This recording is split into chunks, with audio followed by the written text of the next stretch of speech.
Hi everyone, this is Anam. Welcome to PhD jobs and admission. So आज के इस video में मैंने रिसर्च मेथोडोलॉजी से रिलेटेड कुछ इंपॉर्टेंट एमसीक्यूज आपके साथ डिस्कस करा है for your upcoming doctor Ram Manohar Lohia with university for your PhD entrance examination.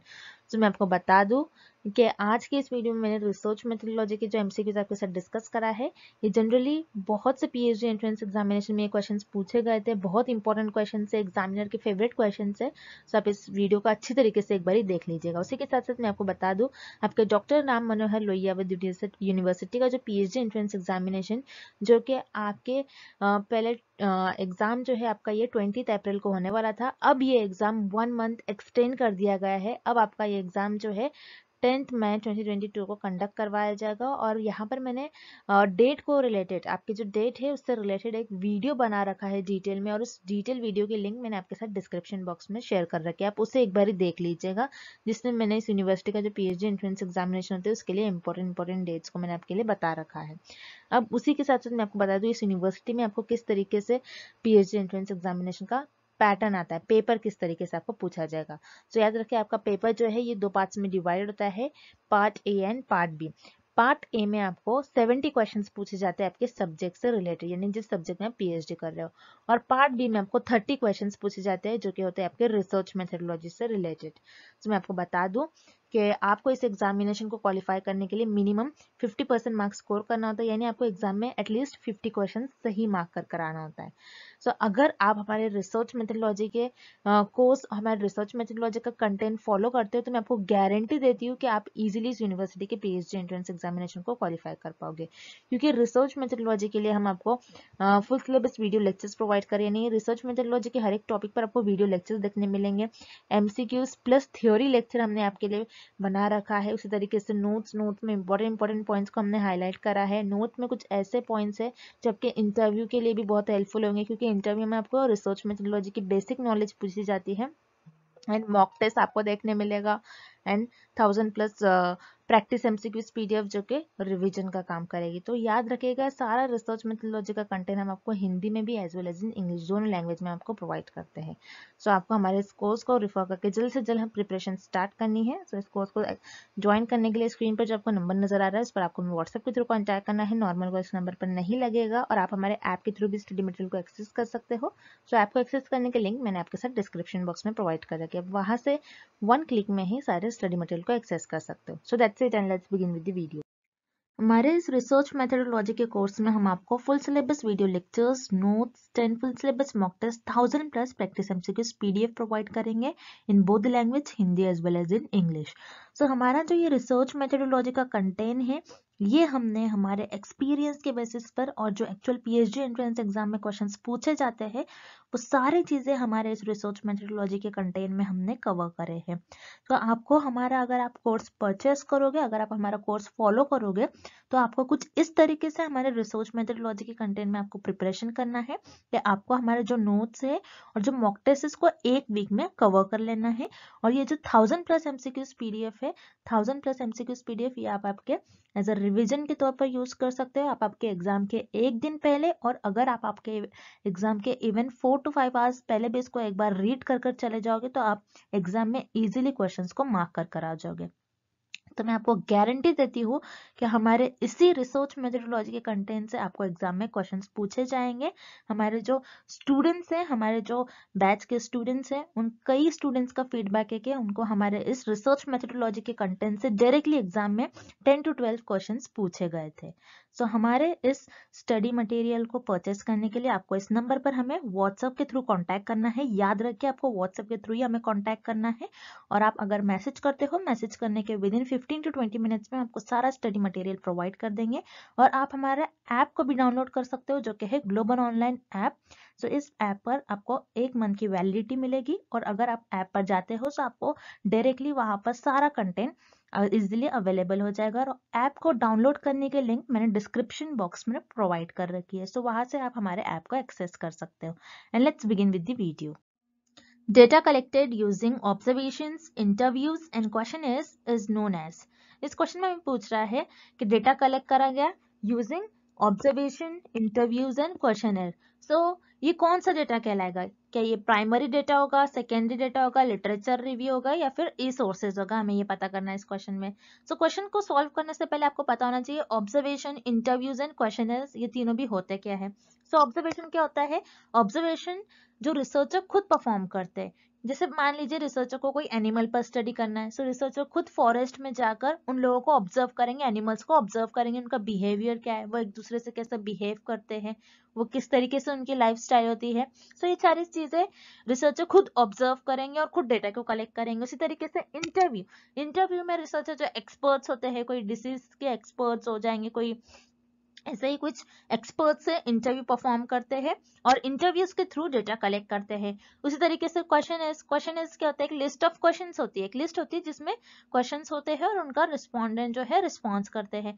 सो याद रखिए ऑब्जर्वेशन, इंटरव्यूज एंड क्वेश्चन से रिसर्चर को जो भी रिस्पॉन्स मिलता है वो एक न्यू रिस्पॉन्स मिलता है, मतलब रिस्पॉन्स जो मिल रहा है रिसर्चर को एक तौर पर डेटा ही मिल रहा है, और जो भी डेटा मिलता है इन तीनों भी डेटा कलेक्शन टूल से वो एक न्यू डेटा होता है। याद रखिए जब भी एक न्यू डेटा होगा, जब भी एक न्यू डेटा होता है, जब भी एक ओरिजिनल डेटा होता है, वो आपका प्राइमरी डेटा होता है। सो प्राइमरी डेटा वो डेटा होता है जो न्यू डेटा हो, जो ओरिजिनल डेटा हो और जो रिसर्चर खुद कलेक्ट करते हो डिफरेंट डिफरेंट टूल्स यूज करके, उसे हम कहते हैं प्राइमरी डेटा। सो इस क्वेश्चन का आपका राइट आंसर हो जाएगा ऑप्शन ए, प्राइमरी डेटा। अब जो रिमेनिंग ऑप्शंस है उन्हें भी हम देख लेते हैं। जैसे लिटरेचर रिव्यू, लिटरेचर रिव्यू क्या होता है? जिसमें एक सिस्टमैटिक वे में, एक ऑर्गेनाइज्ड वे में बताया जाता है कि कौन कौन से रिसर्चर ने पुराने टॉपिक्स पर रिसर्च की है, कितने कितने रिसर्च हुए हैं उन पर्टिकुलर टॉपिक्स पर। सो यहाँ पर लिटरेचर रिव्यू से आपको आइडिया लग जाता है कि किन टॉपिक्स पर रिसर्च हुई है और किन पर रिसर्च नहीं हुई है। सो लिटरेचर रिव्यू में आपको जो भी डेटा मिलेगा ये ऑलरेडी अवेलेबल होता है, तो ये सेकेंडरी सोर्स हो जाएगा, आपका सेकेंडरी डेटा हो जाएगा, ना कि प्राइमरी। सो यहाँ पर आपका ऑप्शन बी इनकरेक्ट हो जाएगा। उसी तरीके से ई सोर्सेज जैसे इंटरनेट पर जो डेटा अवेलेबल होता है ये भी सेकेंडरी होता है। सो यहाँ पर आपका ऑप्शन सी इनकरेक्ट हो जाएगा and option D secondary data. Obviously secondary data नहीं होगा, सेकेंडरी डेटा वो डेटा होता है जो ऑलरेडी अवेलेबल होता है, जो पुराने रिसर्चर ने ऑलरेडी रिसर्च की होती है। सो यहाँ पर आपका ऑप्शन डी भी इनकरेक्ट हो जाएगा और आपका इस क्वेश्चन का राइट आंसर हो जाएगा ऑप्शन ए, प्राइमरी डेटा। याद रखिए प्राइमरी डेटा और सेकेंडरी डेटा पर एग्जाम में कंपलसरी वन क्वेश्चन पूछा ही जाता है। Next, what is spurious correlation? इस क्वेश्चन में हमें पूछ रहा है सुपीरियस कोरिलेशन का मीनिंग क्या होती है, डेफिनेशन क्या होती है। सो याद रखिए सुपीरियस कोरिलेशन क्या होता है? जब भी आपके पास दो वेरिएबल्स होते हैं, उन दो वेरिएबल्स में कुछ ना कुछ कोरिलेशन होगा, लेकिन आप ये नहीं कह सकते हो कि उनके बीच में कॉजल रिलेशन होगा। मतलब दो वेरिएबल होंगे, एक वेरिएबल ए एंड एक वेरिएबल बी, इनके बीच में कुछ ना कुछ रिलेशन तो होगा, लेकिन इनके बीच में कॉज एंड इफेक्ट रिलेशनशिप नहीं होगा। जैसे मान लीजिए हम एक एग्जांपल लेते हैं, in the month of June, June के मंथ में आपने एक पर्टिकुलर सिटी में ये देखा, वहां पर आइसक्रीम की जो सेल्स थे ये बहुत ज्यादा हो रही थी, और आपने उसी मंथ में ये भी देखा कि उस पर्टिकुलर सिटी में और उस पर्टिकुलर एरिया में चोरी भी ज्यादा हो रही है। सो यहाँ पर आप कह सकते हो कि आइसक्रीम की ज्यादा सेल हो रही है एंड चोरी भी ज्यादा हो रही है। सो यहाँ पर जो आप दोनों भी वेरिएबल देख रहे हैं, आपको ऐसा देखने से लग रहा है कि दोनों भी वेरिएबल में कुछ ना कुछ रिलेशन है, क्योंकि एक वेरिएबल बढ़ रहा है तो दूसरा वेरिएबल भी बढ़ ही रहा है। लेकिन आप ये नहीं कह सकते हो कि आइसक्रीम की वजह से उस पर्टिकुलर सिटी में, उस पर्टिकुलर एरिया में चोरी ज्यादा हो रही है। लेकिन आप ये कह सकते हो कि आइसक्रीम की सेल ज्यादा हो रही है एंड यहाँ पर चोरी भी ज्यादा हो रही है, तो इनके बीच में कुछ ना कुछ हमें ऐसा लग रहा है, आइडिया लगेगा, क्योंकि ये दोनों भी जो वेरिएबल्स है सेम डायरेक्शन में मूव कर रहे हैं। लेकिन यहाँ पर कॉज एंड इफेक्ट रिलेशनशिप नहीं है, आइसक्रीम के ज्यादा सेल्स होने की वजह से चोरी ज्यादा नहीं हो रही है। तो इसे हम कहते हैं सुपीरियस कोरिलेशन। तो सुपीरियस कोरिलेशन क्या होता है कि वेरिएबल्स के बीच में कुछ ना कुछ रिलेशन होगा, लेकिन कॉजल इफेक्ट रिलेशनशिप नहीं होगा, मतलब कॉजल रिलेशन नहीं होगा।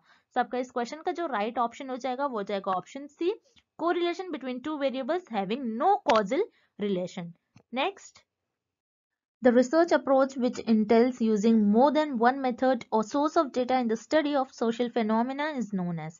So इस क्वेश्चन में हमें एक डेफिनेशन दी गई है, हमें ये बताना है कि डेफिनेशन किस ऑप्शन की डेफिनेशन होगी। अब इस डेफिनेशन में हमें ये पूछ रहा है कि एक रिसर्च है, उस रिसर्च में हम एक से ज्यादा मेथड यूज कर रहे हैं और उस पर्टिकुलर स्टडी को परफॉर्म कर रहे हैं। सो याद रखिए जब भी रिसर्च में आप एक से ज्यादा मेथड्स यूज करके उस पर्टिकुलर स्टडी को परफॉर्म कर रहे हो, उस पर्टिकुलर फेनोमेना पर स्टडी कर रहे हो, तो उससे हम कहते हैं ट्रायंगुलेशन। अब ट्रायंगुलेशन क्या होता है, तो आपको इस डायग्राम के थ्रू समझना होगा। जैसे मान लीजिए मैंने फर्स्ट मेथड यूज करा और मेरे कुछ रिजल्ट आ रहे हैं XYZ, और अब मैंने फिर से क्या करा, मैंने ये देखा कि मेरे जो रिजल्ट आ रहे हैं ये सही आ रहे हैं या फिर नहीं, रिजल्ट मेरे वैलिड हो रहे हैं या फिर नहीं, ये देखने के लिए मैंने एक दूसरा मेथड यूज करा। अब मैं क्या करूंगी, दूसरा मेथड परफॉर्म कर कर भी देखूंगी कि मेरा जो रिजल्ट आ रहा था पहले XYZ, जो भी मेरा रिजल्ट आ रहा है वो मेरा XYZ ही रिजल्ट आ रहा है या फिर कुछ और आ रहा है। अब मैंने दूसरा मेथड परफॉर्म किया और मेरा दूसरे मेथड से भी XYZ यही रिजल्ट आ रहा है। तो मैं ये कह सकती हूँ कि मैंने डिफरेंट डिफरेंट मेथड्स परफॉर्म कर कर ये देखा कि मेरे जो रिजल्ट आ रहे हैं वो हर मेथड से सेम ही रिजल्ट आ रहे हैं। सो मैं इसे पता कर सकती हूँ, मैं इसे बता सकती हूँ कि जो मेरी स्टडी है वो वैलिड है, वो सही है। सो इसे हम कहते हैं ट्रायंगुलेशन मेथड। याद रखिएगा, बहुत इंपॉर्टेंट है। एग्जाम में इस टॉपिक से कई बार आपको क्वेश्चंस पूछे गए थे। ये क्वेश्चन आप 2 to 3 टाइम्स एग्जाम में आपको प्रीवियस ईयर में भी पूछे गए थे, तो आपको याद रखना है। इस क्वेश्चन का आपका राइट आंसर हो जाएगा ट्रायंगुलेशन। उसी तरीके से हम रिमेनिंग ऑप्शंस भी देख लेते हैं। जैसे रिफ्लेक्सिविटी। रिफ्लेक्सिविटी क्या होता है, रिफ्लेक्सिविटी ये बताता है कि आप जो रिसर्चर है, अगर आपने कुछ रिसर्च परफॉर्म की है तो आपने जो भी आपके रिसर्च में जजमेंट यूज करा है तो उसको चेक करने के लिए कि आपका जो भी जजमेंट था वो सही था या फिर नहीं, तो उसे हम कहते हैं रिफ्लेक्सिविटी। अब डिफरेंट डिफरेंट मेथड्स यूज करोगे तो उसे हम रिफ्लेक्सिविटी नहीं कहेंगे। सो यहाँ पर आपका ऑप्शन बी इनकरेक्ट हो जाएगा। उसी तरीके से ऑप्शन सी रिस्पॉन्स वैलिडेशन, मतलब जो रिस्पॉन्डेंट से आपको रिस्पॉन्स मिल रहा है, जो डेटा मिल रहा है, आप उसको चेक करोगे, बताओगे कि वो जो रिस्पॉन्स मिल रहा है, डेटा मिल रहा है, वो सही है फिर नहीं, या फिर वो वैलिड होगा या फिर नहीं। सो इस क्वेश्चन का भी ऑप्शन सी इनकरेक्ट हो जाएगा और इस क्वेश्चन का आपका राइट आंसर हो जाएगा option A triangulation. Next, snowball sampling is also known as. इस क्वेश्चन में हमें पूछ रहा है कि स्नोबॉल सैम्पलिंग को और हम क्या कहते हैं। सो याद रखिएगा, स्नोबॉल सैम्पलिंग को और हम कहते हैं चेन रेफरल सैम्पलिंग। सो स्नोबॉल सैम्पलिंग को चेन रेफरल सैम्पलिंग क्यों कहते हैं, सो हम इस डायग्राम के थ्रू समझते हैं। अब जैसे मान लीजिए ये पर्सन जो है ये रिसर्चर है। अब रिसर्चर को स्टडी करना है कि कौन कौन से ऐसे पर्सन है जो ड्रग कंज्यूम करते हैं, ड्रग लेते हैं। सो यहाँ पर जो रिस्पोंडेंट है ये खुद से डायरेक्टली नहीं आते हैं, क्योंकि ये ऑब्वियसली अच्छी बात नहीं है किसी जो ड्रग ले रहा है। सो यहाँ पर जो है रिस्पोंडेंट जो है, यहाँ पर रिसर्चर को खुद एक दो रिस्पोंडेंट मिल जाएंगे रिसर्चर को, क्योंकि ये स्टडी ऐसी स्टडी है जिसमें लोग खुद से नहीं आते हैं। सो यहाँ पर रिसर्चर देख रहे हैं कि कौन कौन ऐसे लोग हैं जो ड्रग कंज्यूम करते हैं, उन पर उनको स्टडी करना है कि ड्रग कंज्यूम करने से ह्यूमन बॉडी पर कैसा अफेक्ट होता है।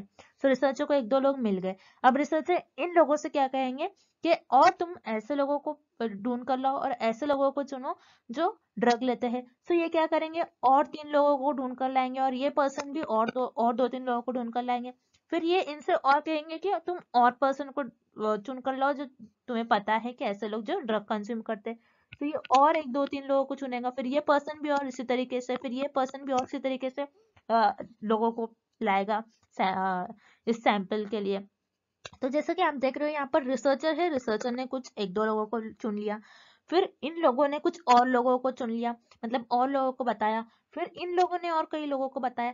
जैसे आप देख रहे हो स्नोबॉल सैम्पलिंग में एक चेन बन रही है, 1 से 2 लोग हो रहे हैं, 2 से 3, 3 से और ज्यादा लोग बढ़ते जा रहे हैं। तो यहाँ पर एक चेन परफॉर्म हो रही है। तो याद रखिएगा, स्नोबॉल सैम्पलिंग को और हम कहते हैं चेन रेफरल सैम्पलिंग। तो इस क्वेश्चन का आपका ऑप्शन सी राइट हो जाएगा। अब जो रिमेनिंग ऑप्शन है उन्हें भी हम देख लेते हैं। सर्वे, सर्वे तो नहीं होगा क्योंकि सर्वे क्या होता है जिससे रिसर्चर डेटा कलेक्ट करते हैं। सर्वे एक डेटा कलेक्शन टूल है, इससे यहाँ पर आपका ऑप्शन है इनकरेक्ट हो जाएगा। उसी तरीके से option B judgemental sampling, judgemental sampling भी नहीं होगा क्योंकि यहाँ पर रिसर्चर अपने जजमेंट नहीं लगा रहे हैं। यहाँ पर आपका ऑप्शन बी इनकरेक्ट हो जाएगा। उसी तरीके से ऑप्शन डी कन्वीनियंस सैम्पलिंग। याद रखिए, कन्वीनियंस सैम्पलिंग जो है इस पर भी कई क्वेश्चन आते हैं। Convenience sampling is also known as, ऐसे क्वेश्चन आ सकते हैं एग्जाम में। याद रखिए, कन्वीनियंस सैम्पलिंग को एक्सीडेंटल सैम्पलिंग भी कहते हैं। यहाँ पर ऑप्शन डी भी इनकरेक्ट हो जाएगा क्योंकि यहाँ पर रिसर्चर अपनी कन्वीनियंस के हिसाब से पॉपुलेशन में से मेंबर्स को नहीं चुन रहे हैं। लेकिन स्नोबॉल सैम्पलिंग एक ऐसी सैम्पलिंग होती है जिसे हम कहते हैं चेन रेफरल, क्योंकि यहाँ पर एक चेन की तरह रिसर्चर जो है और रिस्पोंडेंट जो है और रिस्पोंडेंट को ढूंढ कर लाते हैं। यहाँ पर आपका ऑप्शन सी इस क्वेश्चन का राइट आंसर हो जाएगा। Next, the mid point in distribution of values is known as. इस क्वेश्चन में पूछ रहा है आपका जो डिस्ट्रीब्यूशन है, इस डिस्ट्रीब्यूशन के जो मिड पॉइंट होता है, मिड पॉइंट वैल्यूज को हम क्या कहते हैं, क्या मीन, मीडियन, मोड या फिर स्टैंडर्ड डिविएशन कहते हैं, ये हमें पता करना है। तो हम इस क्वेश्चन को सॉल्व करने के लिए इस डायग्राम का हेल्प लेंगे। जैसे कि आप देख रहे हो इस डायग्राम में मीडियन आप देख सकते हैं, मीडियन। जैसे आप देखोगे ये जो डायग्राम है, अगर इस डायग्राम को आप हाफ में हाफ पार्ट में अगर कट करते हो इस डायग्राम को, तो आपको मिड पॉइंट मतलब मिडल पॉइंट, सेंटर पॉइंट जो आपको डिस्ट्रीब्यूशन का दिखेगा इस डायग्राम का, जो आपको सेंटर पार्ट, मिडल पार्ट दिखेगा, वो हो जाएगा आपका मीडियन। सो मीडियन क्या होता है? आपका जो डिस्ट्रीब्यूशन है, डिस्ट्रीब्यूशन में जो आपकी मिडल वैल्यू, सेंटर वैल्यू होती है, उससे हम कहते हैं मीडियन। सो याद रखिएगा, मीडियन को कैलकुलेट करने का भी कुछ फॉर्मूला होता है। मैंने इसके पहले कई लेक्चर्स में आपको बताया मीडियन को किस तरीके से कैलकुलेट करना है। सो इस पर भी एग्जाम में कई बार क्वेश्चन पूछे जाते हैं। Mean, median and mode calculate करने पर भी एग्जाम में कंपलसरी आपको क्वेश्चन पूछा जाएगा, और इस टाइप का भी एग्जाम में क्वेश्चन पूछा जाता है। सो इस क्वेश्चन का आपका राइट आंसर हो जाएगा ऑप्शन बी, मीडियन। अब जो रिमेनिंग ऑप्शंस हैं उन्हें भी हम एक बार देख लेते हैं। मीन क्या होता है? आपके डेटा की एवरेज वैल्यू। अब जैसे कि अगर आप फॉर एग्जांपल किसी एक पर्टिकुलर सिटी का आप इनकम मेजर करें, तो आप ये देखोगे कि ज्यादातर लोगों की इनकम क्या है। सो पर्टिकुलर मैंने एक कोई सिटी में मैंने रिसर्च किया और मैंने ये देखा कि इस पर्टिकुलर सिटी में ज्यादातर लोगों की इनकम 90,000 है। सो आप कहोगे कि एवरेज वैल्यू इस डेटा की आ जाएगी इस केस में 90,000 ज्यादातर, उसे कहते हैं हम मीन। देन उसी तरीके से मोड क्या होता है? आपके डेटा में जो ऐसी वैल्यू जो मैक्सिमम बार रिपीट हो रही है, उसे हम कहते हैं मोड।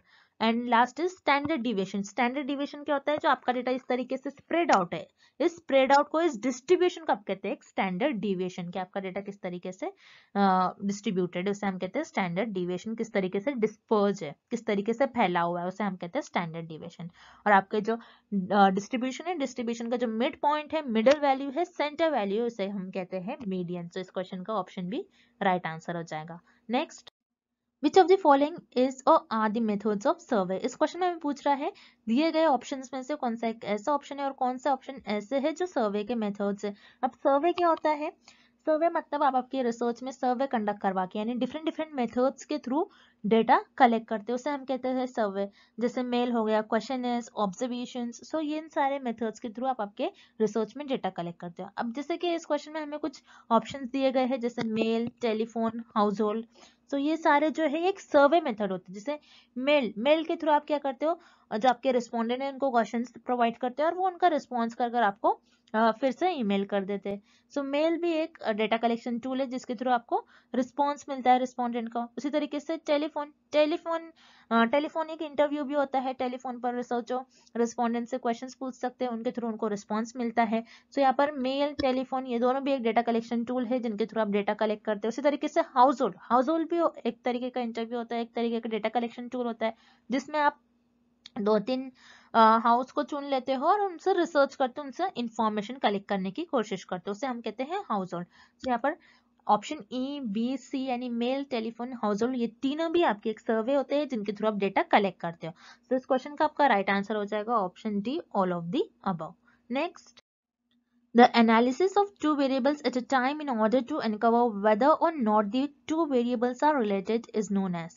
इस क्वेश्चन में हमें ये फाइंड आउट करना है कि ऐसा कौन सा ऑप्शन है जिसमें हम कोई दो वेरिएबल को एनालाइज करते हैं और ये पता लगाते हैं कि उन दो वेरिएबल्स में कैसा रिलेशन है, एक दूसरे से कैसे रिलेटेड है। बेसिकली हम ये कौन सी ऑप्शन में ये पता लगाते हैं। बेसिकली हमें इस क्वेश्चन में एक डेफिनेशन दी गई है।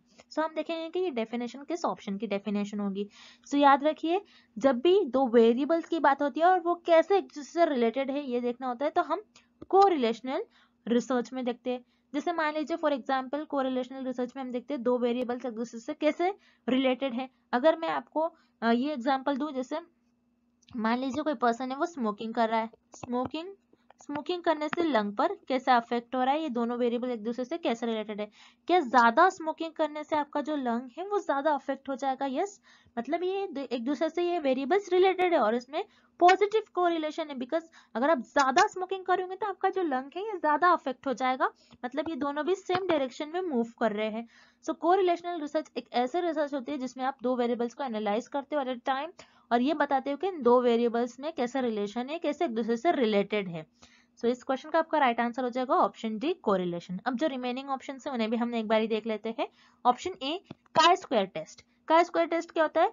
एक स्टैटिस्टिकल टेस्ट होता है जिसमें हम ये मेजर करते हैं कि दो से ज्यादा सैंपल्स के मीन को हम कंपेयर करने के लिए हम काई स्क्वायर टेस्ट का यूज करते हैं। याद रखिएगा, काई स्क्वायर टेस्ट एक स्टैटिस्टिकल टेस्ट होता है जिसमें हम 2 से ज्यादा सैंपल के मीन को कंपेयर करने के लिए यूज करते हैं। सो यहाँ पर हमें सिर्फ 2 ही वेरिएबल दिया है, तो ऑब्वियसली यहाँ पर आपका ऑप्शन ए इनकरेक्ट हो जाएगा। उसी तरीके से ऑप्शन बी यूनिवेरिएट, यूनी का मतलब होता है सिर्फ एक, मतलब एक वेरिएबल को आप एनालाइज कर रहे हो, एक वेरिएबल को एनालाइज कर रहे हो। सो यहाँ पर हमें 2 वेरिएबल दिया है, ऑप्शन में एक नहीं दिया है, तो ऑब्वियसली यहाँ पर आपका ऑप्शन बी इनकरेक्ट हो जाएगा। उसी तरीके से ऑप्शन सी मल्टीवेरिएट, मल्टीवेरिएट मतलब 2 से ज्यादा, उसे हम कहते हैं मल्टी। अब मल्टीवेरिएट 2 से ज्यादा वेरिएबल्स पर आप स्टडी करते हो, जैसे मान लीजिए मैं यहाँ पर स्टडी कर रही हूँ हेल्थ पर, ह्यूमन बॉडी और कोई डिसीज पर, तो यहाँ पर मेरे 3 वेरिएबल हो जाएंगे, मैं 3 वेरिएबल पर एट अ टाइम स्टडी कर रही हूँ, सो ये मल्टीवेरिएट एनालिसिस होगा।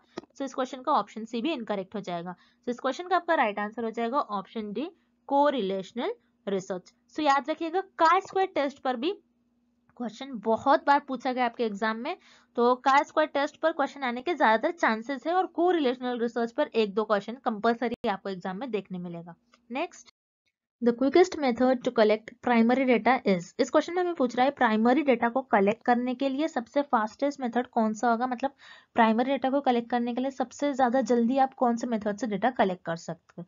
सो याद रखिए प्राइमरी डेटा को अगर आप कलेक्ट कर रहे हो तो सबसे जल्दी अगर आपको जो डेटा मिल जाएगा, जिस मेथड से आपको सबसे फास्टेस्ट मेथड से आपको डेटा मिल जाएगा, वो हो जाएगा आपका टेलीफोनिक इंटरव्यू, टेलीफोन इंटरव्यू। सो टेलीफोन इंटरव्यू से रिसर्चर क्या कर सकते हैं, रिसर्चर जो भी एरिया में है, जो भी जिस भी एरिया में होंगे, जिस भी सिटी में होंगे, जिस भी कंट्री में होंगे, वो डायरेक्टली जो रिस्पोंडेंट है उनको कॉल कर कर रिस्पॉन्स लेंगे। उसी तरीके से जो रिमेनिंग ऑप्शन है जैसे पर्सनल इंटरव्यू, पर्सनल इंटरव्यू में रिसर्चर को पहले इन्विटेशन भेजना होता है एक्सपर्ट्स को, फिर वो इन्विटेशन एक्सेप्ट करते हैं, फिर वो इंटरव्यू के लिए आते हैं। सो यहाँ पर पर्सनल इंटरव्यू में पहले वो इनविटेशन देंगे, फिर वो आएंगे, तो यहाँ पर टाइम जो है ज्यादा वेस्ट हो जाएगा, ये फास्टेस्ट मेथड नहीं होगा। तो यहाँ पर आपको ऑप्शन ए इनकरेक्ट हो जाएगा। उसी तरीके से option B mailed question, mail question में क्या होता है, जो रिसर्चर है वो रेस्पोंडेंट को मेल सेंड करते हैं, फिर वो मेल रीड करते हैं, फिर उसको रिस्पॉन्स करके फिर से रिसर्चर को मेल करते हैं, तो डायरेक्टली यहाँ पर रिस्पॉन्स नहीं मिलता है, रिसर्चर को कुछ टाइम बाद रिस्पॉन्स मिलेगा। सो यहाँ पर आपका ऑप्शन बी भी इनकरेक्ट हो जाएगा। उसी तरीके से ऑब्जर्वेशन, ऑब्जर्वेशन है, सो यहाँ पर रिसर्चर खुद ऑब्जर्वेशन परफॉर्म करते हैं। जैसे मान लीजिए रिसर्चर को कोई फॉरेस्ट में एनिमल्स पर स्टडी करना है अगेन, तो रिसर्चर क्या करेंगे, उस फॉरेस्ट में जाएंगे, सो रिसर्चर के ट्रैवलिंग होगा, रिसर्चर को जाना पड़ेगा, फिर डेटा कलेक्ट करना पड़ेगा। सो यहाँ पर ऑब्जर्वेशन से भी रिसर्चर फास्टेस्ट मेथड नहीं होता है डेटा कलेक्ट करने का, क्योंकि रिसर्चर को एक जगह से दूसरी जगह मूव करना होता है। लेकिन टेलीफोन इंटरव्यू एक ऐसा डेटा कलेक्शन मेथड, एक प्राइमरी डेटा कलेक्शन मेथड है जिसमें रिसर्चर को इजीली डेटा मिल जाता है और सबसे फास्टेस्ट मेथड होता है डेटा कलेक्ट करने के लिए। सो इस क्वेश्चन का आपका राइट आंसर हो जाएगा option C, telephone interview. Next, the independent variable refers to one of the following, इस क्वेश्चन में हमें फाइंड आउट करना है कि आपका जो इंडिपेंडेंट वेरिएबल है इन ऑप्शंस में से किस ऑप्शन को रिफर करता है। सो रिमेंबर इंडिपेंडेंट वेरिएबल क्या होता है, जैसे एक्सपेरिमेंटल रिसर्च में हम इंडिपेंडेंट वेरिएबल का इफेक्ट देखते हैं डिपेंडेंट वेरिएबल पर क्या हो रहा है। अब इंडिपेंडेंट वेरिएबल मान लीजिए हमको एक स्टडी करना है, रिसर्चर को एक स्टडी करना है, ये देखना है कि स्मोकिंग का क्या इफेक्ट होता है लंग्स पर। अगर कोई पर्सन स्मोक करता है, तो अगर वो स्मोक कर रहा है तो उसके लंग्स पर क्या इफेक्ट होता है, ओके, कि स्मोक करने से उसके लंग पर कुछ प्रॉब्लम्स होती है, क्या उसका लंग अफेक्ट होता है, हमें ये फाइंड आउट करना है। अब यहाँ पर जो स्मोकिंग है, हमें पता है ये तो प्रूवन थ्योरी है कि स्मोकिंग करने से आपको क्या होता है, लंग कैंसर, ओके, आपको लंग डिसीज होती है अगर आप ज्यादा स्मोकिंग करते हो तो। सो स्मोकिंग क्या करता है, कॉज करता है, स्मोकिंग का हम कॉज देख रहे हैं लंग पर, और लंग कैंसर जो कि आपका डिपेंडेंट वेरिएबल है जिसको आप ऑब्जर्व कर रहे हो, जिसका इफेक्ट देखते हो। सो रिमेंबर जब भी आपका इंडिपेंडेंट वेरिएबल होता है, आपको ये याद रखना है independent variable always refers to cause, क्योंकि इंडिपेंडेंट वेरिएबल आपका कॉज बताता है कि यहाँ पर आप स्मोकिंग को कॉज देख रहे हो, स्मोकिंग करने से क्या होता है, स्मोकिंग का आप क्या देख रहे हो, इस केस में कॉज देख रहे हो। तो रिमेंबर आपका जो इंडिपेंडेंट वेरिएबल होता है उसमें आप कॉज देखते हो, इंडिपेंडेंट वेरिएबल जो भी आपका होगा उसका आप कॉज देखते हो डिपेंडेंट वेरिएबल पर। तो यहाँ पर आपका ऑप्शन बी करेक्ट हो जाएगा, the independent variable refers to cause. Then effect तो हम डिपेंडेंट वेरिएबल पर देखते हैं, लेट्स पे आपका ऑप्शन सी इनकरेक्ट हो जाएगा। देन अब रह गई बात आपकी option E and option D की। ऑप्शन ए क्या है, result, and option D output. तो आपका जो इंडिपेंडेंट वेरिएबल है वो आपको कोई रिजल्ट नहीं देखता है, बल्कि आप उसका इफेक्ट देखते हो। तो यहाँ पर आपका ऑप्शन ए इनकरेक्ट हो जाएगा। देन ऑप्शन डी आउटपुट, कोई चीज का आउटपुट नहीं बताता है बल्कि कॉज बताता है। सो यहाँ पर आपका ऑप्शन डी भी इनकरेक्ट हो जाएगा। So here correct option is option B, cause. Next, in a column chart bars are. इस क्वेश्चन में हमें फाइंड आउट करना है कि कॉलम चार्ट में बार्स आपके कैसे होते हैं, कि हॉरिजॉन्टल होते हैं, वर्टिकल होते हैं और स्लांटिंग होते हैं, कैसे होते हैं। तो कॉलम चार्ट क्या होता है, इस तरीके से आपका कॉलम चार्ट दिखता है, जिसमें आप जो भी इंफॉर्मेशन मिलती है, आपका जो भी डेटा होता है, आप कुछ इस तरीके से प्लॉट करते हो। और कॉलम चार्ट में आपके जो बार्स होते हैं ये वर्टिकल होते हैं। तो वर्टिकल मतलब ऐसी कुछ लाइंस होती है, और हॉरिजॉन्टल आपके ऐसी लाइंस होंगी। वर्टिकल ऐसी लाइंस होती है, आपको याद रखना है। तो कॉलम चार्ट में आपके जो बार्स होंगे वो वर्टिकल में होंगे। दैट्स व्हाई आपका करेक्ट ऑप्शन हो जाएगा option B, vertical. And thank you for watching this video. Good luck with your preparation and see you tomorrow with another video.